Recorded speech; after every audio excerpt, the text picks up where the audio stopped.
Middle east में युद्धकालीन परिस्थितियों के चलते गैस सिलेंडर वितरण व्यवस्था को लेकर प्रशासन एवं रसद विभाग अधिकारियों की ली बैठक।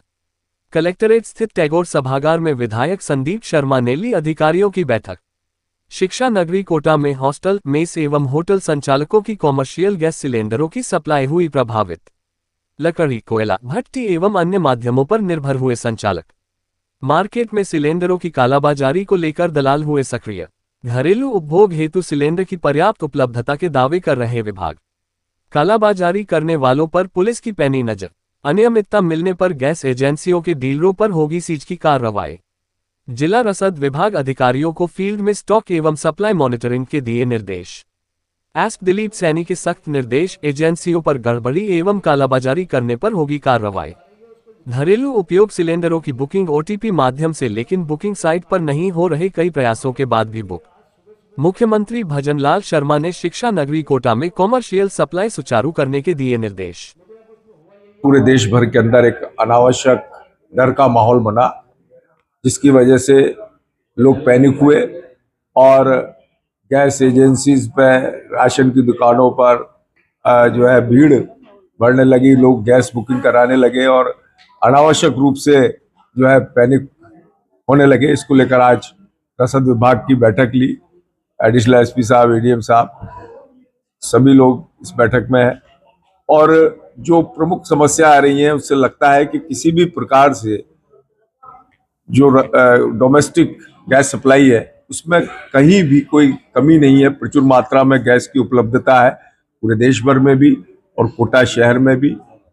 लोग बाग जिनके गैस सिलेंडर खाली हो गए, उनको जल्दी भराने, दूसरा भरा ले और इस अफरा तफरी में कि कहीं गैस बंद ना हो जाए, थोड़ा सा एक अनावश्यकता माहौल बना हुआ था।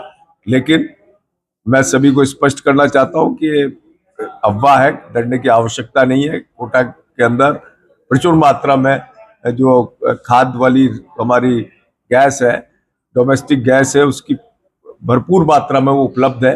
कॉमर्शियल में भी जो हमारी सीएम साहब और सीएस साहब की मीटिंग हुई, उसके अंदर स्पष्ट निर्देश है कि जो हॉस्टल्स हैं, मेडिकल से संबंधित जगह है, उनमें किसी प्रकार कॉमर्शियल में कोई कमी नहीं आएगी।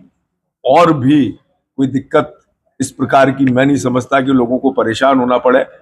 दूसरा विषय, हमारी जो राशन की दुकानें हैं, उनके अंदर लगातार जो एक राशन की दुकान से देश भर में कहीं से भी कोई व्यक्ति अपना राशन का खाद्य सामग्री ले सकता है। उसको लेकर जो ग्रामीण क्षेत्र के लोग जब कोटा शहर आते हैं तो वो अपना खाद्य सामग्री ले लेते हैं, लेकिन जब रजिस्टर्ड लोग वहां पहुंचते हैं तो उनको परेशानी का सामना करना पड़ता है। ऐसी कुछ समस्याएं हैं। राशन डीलर्स की भी कुछ समस्या है। उनके पास एफसीआई और ट्रांसपोर्टर के माध्यम से जो सामान आता है, उनका कहना है कि हमें पूरी मात्रा में वो सामान उपलब्ध नहीं हो पाता।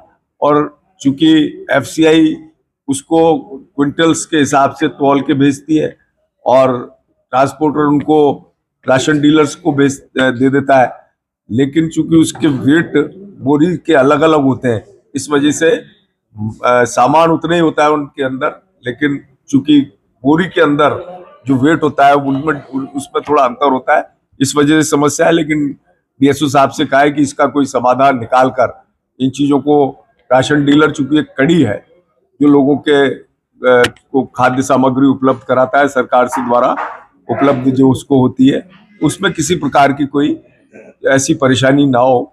इन सारी चीजों को लेकर ये बैठक रखी है। मंत्री जी से भी फोन पर बात करी आपने? मंत्री जी को बताया कि जिस तरीके से जो समस्याएं आ रही हैं उनको लेकर उनका निदान हो, क्योंकि मंत्री जी के स्तर पर भी मेरे को बताया गया कि यहाँ कुछ समस्याएं उनको लेकर उन्हें आवश्यकता पड़ेगी, उनके हस्तक्षेप की। सचिव महोदय से भी बात करेंगे।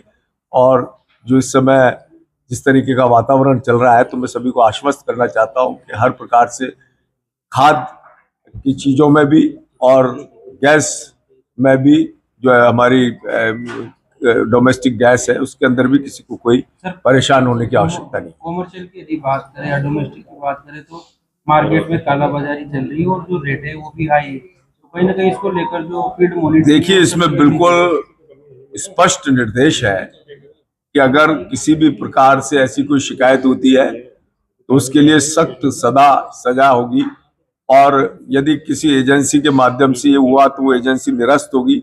इसलिए कहीं से भी कोई ऐसी शिकायत मिलती है तो पुलिस को अवगत कराए, वो हमारे डीएसओ साहब को अवगत कराए, एडीएम साहब को अवगत कराए, उसके खिलाफ कड़ी कार्रवाई की जाएगी। सबसे बड़ी बात है कि जो ऐप है वो काम नहीं कर रहा है, इसलिए लोग पैनिक। उसके लिए मैंने कहा है, जो आईओसी और गैस डिपार्टमेंट के लोग थे, इंडियन ऑयल कॉर्पोरेशन के, किसी प्रकार से भी सिस्टम रुकना नहीं चाहिए।